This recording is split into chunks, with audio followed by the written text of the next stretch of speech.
Sir, स्वागत है मेरे यूट्यूब चैनल में। थंबनेल देख के आपको समझ में आ गया होगा कि आज का टॉपिक क्या है। तो आज का टॉपिक है शंघाई सहयोग संगठन SCO। यह एक अंतर सरकारी संगठन है जिसमें 8 सदस्य देश हैं, ठीक ना। 8 इसके सदस्य देश होते हैं, जैसे चीन, भारत, कजाकिस्तान, किर्गिस्तान। इसके अलावा 4 पर्यवेक्षक देश भी हैं, 6 संवाद भागीदार देश भी हैं। तो यह यूरेशिया का मतलब होता है यूरोप और एशिया। तो यूरोप और एशिया की पारस्परिक सहयोग के लिए एक राजनीतिक, आर्थिक, अंतर्राष्ट्रीय सुरक्षा, रक्षा संगठन है और व्यापार, बिजनेस, ये सब सभी चीज़ों के लिए ये एक संगठन है। इसकी स्थापना जो है 2001 में शंघाई में हुई थी। इसमें जब हुई थी तब चीन, कजाकिस्तान, किर्गिस्तान, रूस, ताजिकिस्तान, उज़्बेकिस्तान के नेताओं ने मिलकर की थी और भारत, पाकिस्तान भी इसमें तो था ही। अब यहाँ पे देखेंगे कि सबसे पहले क्या हुआ था कि 26 अप्रैल 1996 को संघाई 5 नाम का एक समूह बना था, जिसमें चीन, कजाकिस्तान, किर्गिस्तान, ताजिकिस्तान और रूस थे। इसमें जो उज़्बेकिस्तान है 2001 में शामिल हुआ है। इसके बाद इसकी जो आधिकारिक भाषाएं हैं चीन और रसियन है। इसके जो वर्तमान महासचिव हैं झांगमिंग है। अब यहाँ देखते हैं कि भारत और पाकिस्तान 24 जून 2016 को अस्थाना एक जगह है कजाकिस्तान में, तो वहाँ पे आयोजित जो शिखर सम्मेलन है उसमें इसके सदस्य बने थे। इसका मुख्यालय जो है शंघाई सहयोग संगठन का बीजिंग में है। भारत 2017 से जो शंघाई सहयोग संगठन के मिलिट्री एक्सरसाइज होते हैं उसमें भी भारत पाकिस्तान दोनों के दोनों भाग लेते हैं। 2017 में हुआ था, रूस के चारबाकुल एक जगह है वहाँ पे हुआ था। तो ये जो शंघाई सहयोग संगठन है कहीं ना कहीं यूरोप और एशिया के 60% क्षेत्र, 40% आबादी और GDP का 30% कवर करती है। तो एक महत्वपूर्ण राजनीतिक या अंतर सरकारी संगठन माना जा सकता है।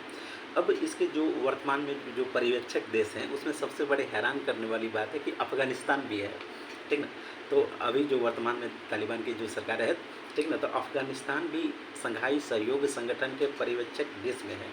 बेलारूस है, ईरान भी है, ठीक ना। सब समझिए, ट्विस्ट अब आएगा। ईरान भी है। इसके सहयोगी देशों में आर्मेनिया है, अजरबैजान है, कंबोडिया है, नेपाल है, मिस्र है, कतर है, सऊदी अरब भी है। यानी ईरान तो है ही था, सऊदी अरब भी आ चुका है, और श्रीलंका और तुर्की है, ये तो है ही। देखिए अब ईरान क्या है कि 27 नवंबर 2022 को ईरानी संसद ने शंघाई सहयोग संगठन में शामिल होने की मंजूरी दे दी थी। तो ईरान तो आ चुका था। अब चीन की पूरी कोशिश थी कि इस संगठन में सऊदी अरब को भी लाया जाए। ये जो देखिए खाड़ी देश में अभी एक रिक्ति चल रही है, खाली स्थान है। अमेरिका ने खाड़ी देश को यूज करके छोड़ दिया है। इस अमेरिका जो गैप छोड़ा है उसको अब चीन भरना चाहता है। चीन ने यहाँ क्या किया कि सऊदी अरब और ईरान दोनों की दोस्ती करा दी। अमेरिका के रहते तो दुश्मनी ही होती।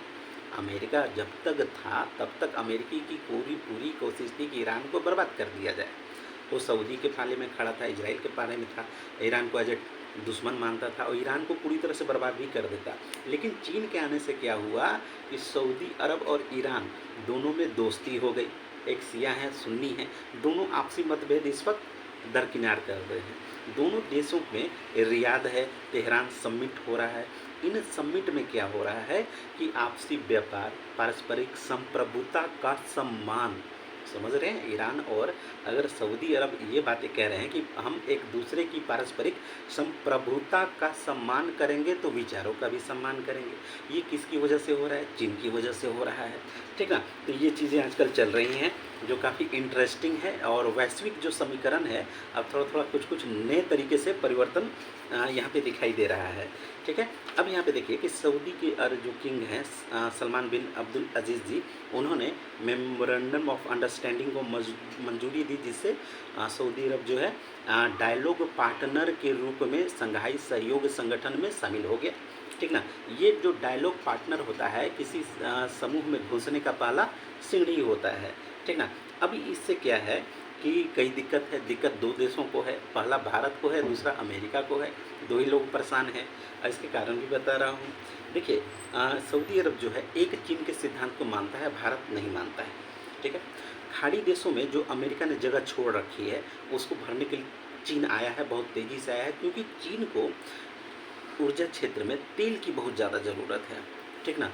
और कहीं न कहीं सऊदी की जो कंपनी है अरामको या अपने देश की जो कंपनी है, उसमें वो बहुत बड़े पैमाने पे इन्वेस्ट भी करना चाह रहा है, ताकि उसके देश को एक स्टेबिलिटी मिले और इस खाड़ी देशों के जो देश हैं, इनसे आपसी व्यापार संबंध बहुत ज़्यादा बढ़ा लिया कर स्ट्रॉन्ग बना जाए। मिडिल ईस्ट में भी वो अपनी चीन जो है अपनी मजबूती को बनाए रखना चाहता है और ज़्यादा गहरा करना चाहता है, ठीक ना। अमेरिका ने क्या किया, इराक को बर्बाद कर दिया, ठीक, ईरान को भी बर्बाद ही कर देता है, ठीक ना। तो अमेरिका ने जो बर्बादी की है, चीन तो निश्चित रूप से वैसा बर्बाद नहीं करेगा, इतना तो तय है।